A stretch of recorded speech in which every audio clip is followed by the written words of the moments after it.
నిపుణులు సూత్రీకరించి పాటించారని క్రీస్తు శకం 1369 నాటి పోరుమామిళ్ల శాసనం స్ఫురింపచేస్తోంది.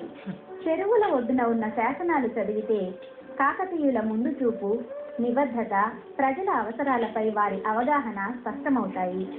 ఈ శాసనంలో ధర్మస్థాపనకై నిర్మించిన ఈ తటాకాలు రాజులెవరైనా ఒకే రకమైన ప్రయోజనాలు కలిగిస్తాయి కాబట్టి ఇవి మీ రక్షణను నోచుకోవాలని భవిష్యత్ కాలాలలో వచ్చే రాజులందరినీ ప్రార్థిస్తున్నాను.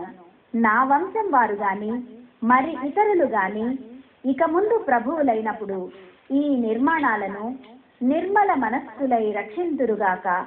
అలాంటి వారికి చేతులెత్తి నమస్కరిస్తున్నాను. ధర్మం శత్రువు చేసినా కష్టపడి రక్షించాలి. శత్రువు శత్రువే కాని ధర్మం ఎవరికీ శత్రువు కాదు అని రాయబడి ఉంది. ఈ శాసనం కాకతీయుల ధర్మ నిరతికి తార్కాణంగా నిలిచిపోయింది. ప్రగతి పదం సంస్కార కార్యక్రమం